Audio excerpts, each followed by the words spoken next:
Olá, eu sou a Suzana Leão, bem-vindo ao meu canal. Esse é o nosso espaço de conversa e de estudo a respeito do Espiritismo.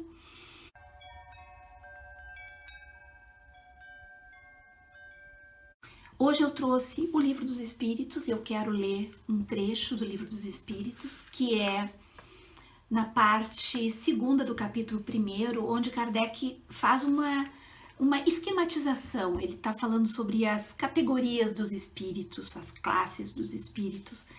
Kardec fazia o seu trabalho todo de uma forma bastante didática, bastante pedagógica, né? E essa esquematização fazia parte da sua visão de estudo.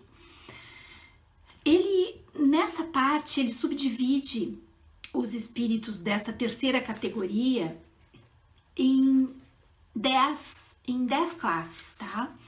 E na oitava classe, eu vou ler para vocês. Na oitava classe, ele coloca os espíritos pseudo-sábios, que dispõem de conhecimento bastante amplos, porém creem saber mais do que realmente sabem. Eu estou lendo, tá? Tendo realizado alguns progressos sob diversos pontos de vista, a linguagem deles aparenta um cunho de seriedade, de natureza a iludir com respeito às suas capacidades e luzes. Mas, em geral, isso não passa de reflexo dos preconceitos e ideias sistemáticas que nutriam na vida terrena. É uma mistura de algumas verdades com os erros mais polpudos, através dos quais penetram a presunção, o orgulho, o ciúme e a obstinação, de que ainda não puderam despir-se. Nesse estudo, Kardec está estudando e catalogando, digamos assim, os espíritos desencarnados, né? Que é o objeto de estudo dele. Mas quem são os espíritos desencarnados?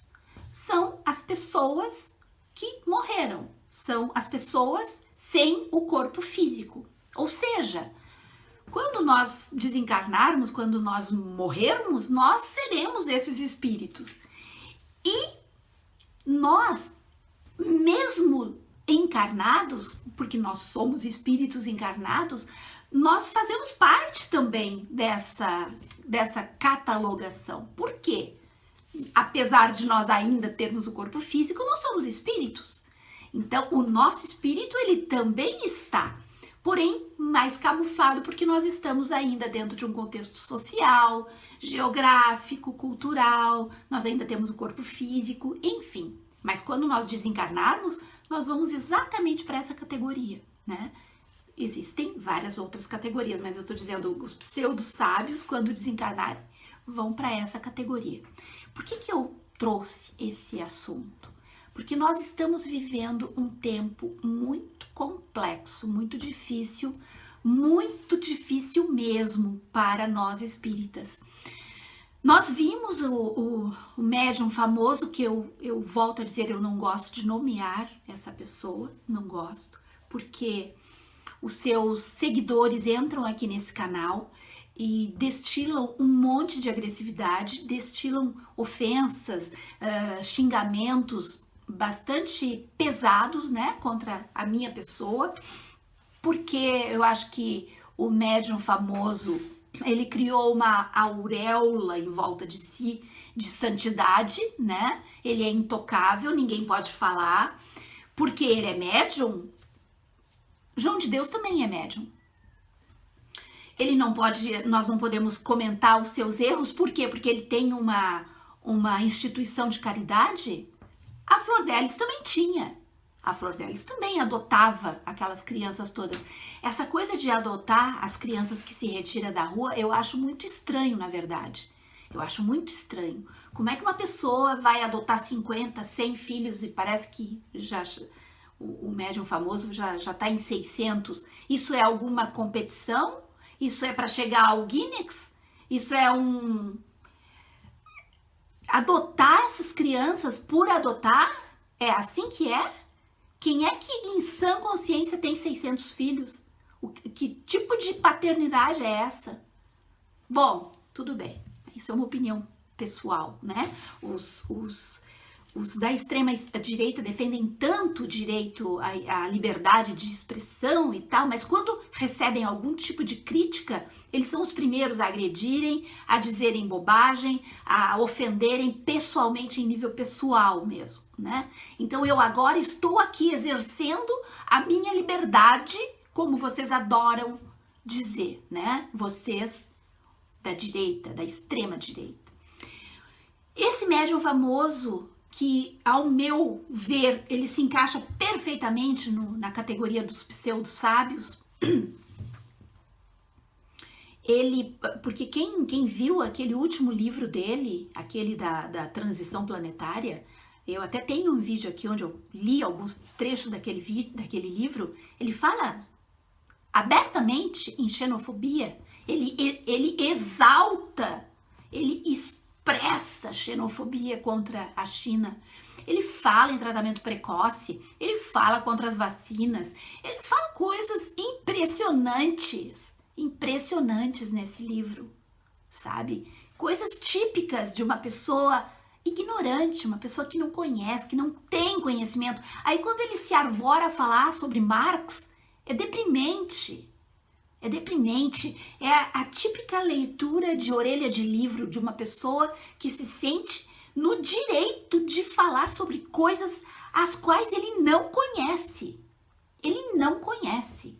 E aí ele envenena a cabeça de muita gente, achando que, né, as pessoas acham que ele é algo assim digno de idolatria, é uma santidade.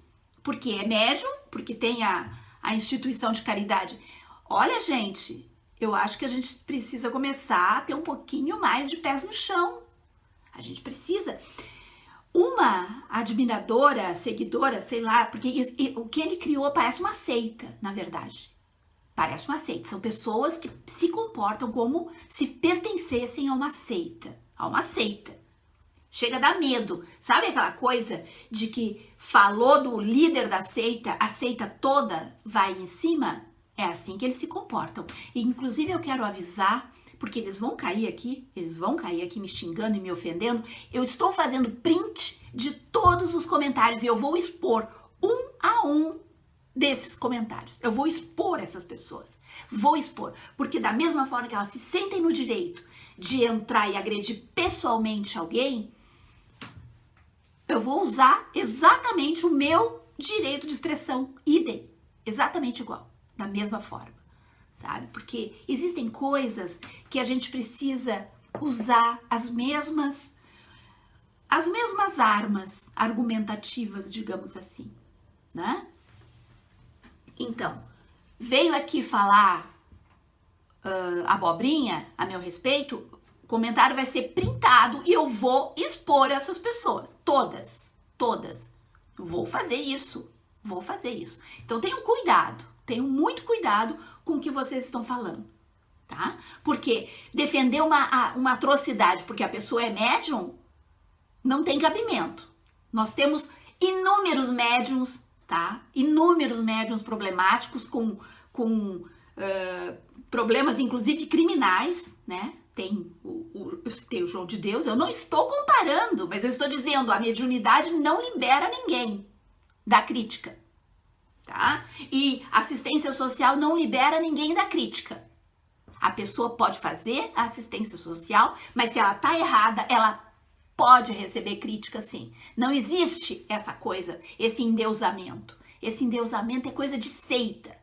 E essas pessoas que giram em torno desse médium famoso agem como se fossem parte de uma seita. São fanáticos, pessoas fanáticas, não enxergam, não aceitam e não admitem. O médium famoso pode fazer a atrocidade que for, que ninguém admite uma crítica. Ele já andou de braço dado com o Dória quando o Dória estava lançando a tal ração humana, que havia sido testada num abrigo de moradores de rua com problemas de dependência química. Matou, aquela ração humana tinha matado 14 pessoas. Eu já fiz um vídeo sobre isso, já coloquei a notícia a respeito disso. Eu vou deixar tudo de novo, vou deixar fixado nos comentários. E tava lá o médium de braço dado com o Dória lançando a tal ração humana. Ou seja, ele quer aparecer, ele não se importa se é desumano, se aquilo fez mal, se aquilo ele não se importa, ele quer estar junto ao poder. Ele estava de braço dado com o Dória lançando uma coisa horrorosa, que graças a Deus, aos bons espíritos, aquilo foi barrado. Aquilo não frutificou.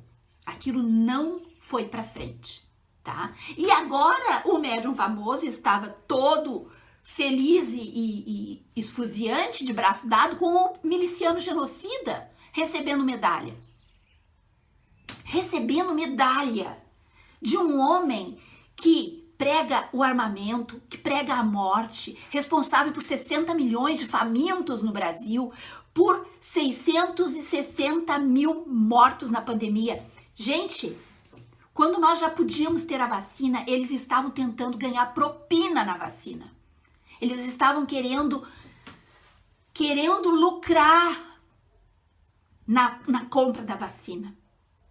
Vocês já esqueceram a CPI da vacina? Tudo que foi colocado para fora naquela CPI? Mas os participantes da seita do médium famoso não se importam com isso, porque é seita. Seita é coisa de fanático. Fanático não enxerga mais nada. Tanto, eu vou até abrir um parênteses, quando o João de Deus foi acusado de todos aqueles crimes sexuais, os da seita dele, porque aquilo também era uma seita. E eu vou dizer pra você, gente, eu estive lá, eu fui conhecer, eu fui sim.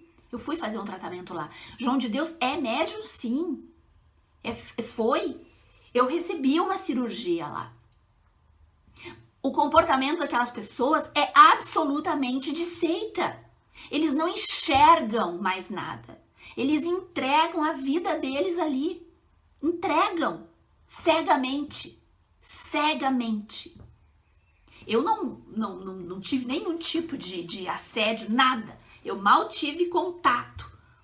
O meu tratamento foi à distância, mas eu estive lá em Abadiânia. Então, eu posso dizer para vocês algumas coisas que eu até poderia estar com vergonha, né? De dizer, nossa senhora, eu fui lá, meu Deus. Não, eu não tenho vergonha de dizer que eu fui mesmo, eu fui procurar uma cura. Eu fui e consegui. Então, ele não deixou de ser médium, ele continuou sendo médium, sendo um tarado.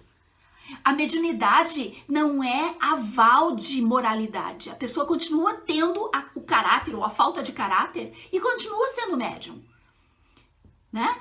Aquilo lá movimenta toda aquela cidade. Eu não posso dizer, não, aquela cidade lá não precisa. Não, sim, aquela cidade foi criada por causa daquilo, daquela instituição. Então agora nós vamos dizer, porque ele gera emprego, porque ele gera economia. Nós não podemos justificar uma coisa horrível porque gera alguma coisa positiva. Não dá, gente. Não dá. As coisas horríveis que ele fez precisam ser, né? Precisam ser punidas. E a coisa comportamental do médium famoso, nós precisamos apontar esses erros. Por quê? Ele não é Deus, ele não é semideus, ele não é um santo, ele é um ser humano. Um ser humano cheio de vaidade, de orgulho, sabe? Ele é um falso sábio, ele é um pseudo sábio. Ele escreve coisas horrorosas. Já teve livros bons dele? Sim, a minha biblioteca ali tem alguns dele ainda. Tem. Ele já teve seu papel importante? Sim, já teve. Ele continua sendo médium? Sim, ele continua sendo médium. Agora, porque ele continua sendo médium, ele é infalível? Não. As mensagens que ele recebeu, ele continua idolatrando o Moro. Ele continua chamando o Moro de venerando. Ou seja, ele embarcou num falso... Isso talvez até seja um delírio psicótico. Talvez seja. Talvez precise de um psiquiatra. Ou vocês acham que médium não precisa de psiquiatra? Meu Deus, gente. Ele é um ser humano. Ele tem toda a constituição de um ser humano. Agora, porque ele tem a instituição de caridade, que ele adota 600 filhos. Adota 600 filhos. Por favor, né? Por favor. Eu fico pasma, gente, com essas coisas. Eu fico pasma. Então, na verdade, uma das integrantes dessa seita deixou um comentário aqui. Primeiro me chamando de abortista. Eles já entram te chamando de abortista, sabe? Simplesmente porque nós queremos a descriminalização. Eu, pelo menos, quero. Eu luto por isso. Porque eu não aguento mais ver mulheres morrendo. Milhares e milhares. Agora, hoje mesmo, agora, nesse momento, enquanto eu tô gravando esse vídeo, provavelmente devem já ter morrido algumas mulheres no Brasil, tá? Então, eu não aguento mais ver isso. E essas mulheres, elas têm filhos pequenos, elas são pobres, as crianças ficam abandonadas. Eu não aguento mais ver isso. Aí eles entram aqui, a primeira coisa, já me xingam de abortista, sabe? E ela disse um negócio, ela disse assim, vocês que são abortistas, essas crianças todas que vocês pregam para ser abortadas, elas nascem e aí elas vão para nossa instituição. Ela tá falando lá, né? Porque a instituição dele é lá na Bahia, lá em Salvador. O resto do Brasil não tem essa instituição.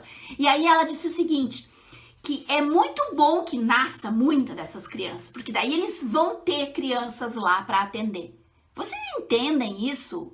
Vocês entendem que eles querem, na verdade, eles querem que essas mulheres continuem parindo filhos para serem entregues para eles como se fosse matéria-prima. É isso que eles querem. Teve um outro médium, que provavelmente é seguidor desse famoso, que disse numa live dele, ai, que maravilha que existe essa miséria, essa desigualdade, porque assim nós espíritas temos um cenário para trabalhar. Ou seja, aí a gente tem onde entregar a sopa. Gente, esse povo enlouqueceu. Esse povo nos odeia porque nós lutamos por justiça social. E aí vai acabar a matéria-prima deles. Eles não querem isso. Eles não querem. Essa medalha que tá no peito do médium famoso, ela é suja de sangue.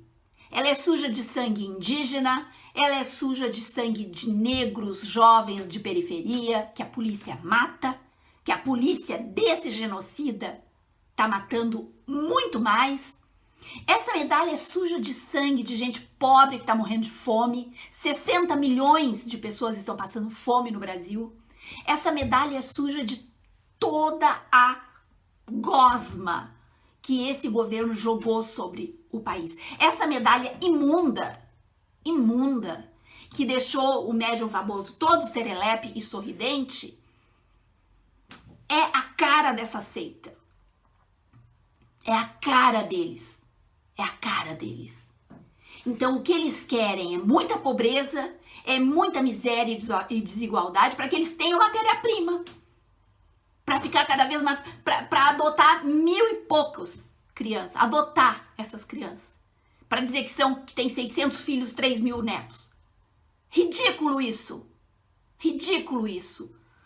Ridículo. Essas pobres dessas crianças devem estar sendo feito quase uma lavagem cerebral. Porque, na verdade, é isso que eles querem. Eles querem a perpetuação de uma seita. Uma seita. É vergonhoso. Eu sinto vergonha. Eu sinto vergonha. Eu já me sinto um pouco constrangida de, em alguns ambientes, eu dizer que eu sou espírita. É vergonhoso. É vergonhoso demais. É muito triste. É muito triste. A farsa que criaram. A farsa que criaram. A farsa egóica, sabe? Egóica, egocêntrica que criaram. É uma tragédia, na verdade. É uma tragédia. Esse médium não me representa. Não me representa. E todos aqueles que entrarem aqui me ofendendo pessoalmente, dizendo horrores, eu vou printar os comentários e eu vou expor um a um. Eu vou comentar os comentários, um a um. Nós temos que parar, agora nós temos que parar com isso. Nós temos que parar de jogar para debaixo do tapete toda essa sujeira, toda essa imundície. Nós temos que botar para fora, sabe? Botar para fora. Porque é uma limpeza que tem que ser feita. Essa seita tá afundando o espiritismo brasileiro. Afundando. Quem ouve esse homem falar percebe o desequilíbrio. Percebe que ali não existe, sabe? Não existe sinceridade, não existe honestidade intelectual naquilo. E ele fala em nome do movimento espírita. É muito deprimente. É muito deprimente. Vocês me desculpem, mas é muito difícil falar sobre isso sem se exaltar um pouco. É importante que tudo isso aconteça, é importante que esses fatos fiquem documentados, que ele use essa medalha imunda, né, suja de sangue, sangue inocente, que ele use, que ele coloque num quadro, que ele saia desfilando com isso, que aquela foto que ele tem do lado daquele miliciano imundo também seja colocada num quadro enorme, porque é importante que isso fique registrado para a posteridade. É importante que os que vierem depois de nós olhem aquilo e pensem, meu Deus, onde é que esse homem andava? Com quem ele andava? Né? Isso é maravilhoso, isso vai ficar registrado. Então, essa é uma das nossas coisas assim que nos dão um certo alento. Queridos e queridas, era isso. Eu realmente não estava nem pensando em fazer, mas as pessoas estão tão perplexas com isso que aconteceu, que eu acho que é um dever nosso, sabe? É um dever de civilidade mesmo, nos posicionarmos diante dessa aberração. Fiquem bem, cuidem-se. Até a próxima.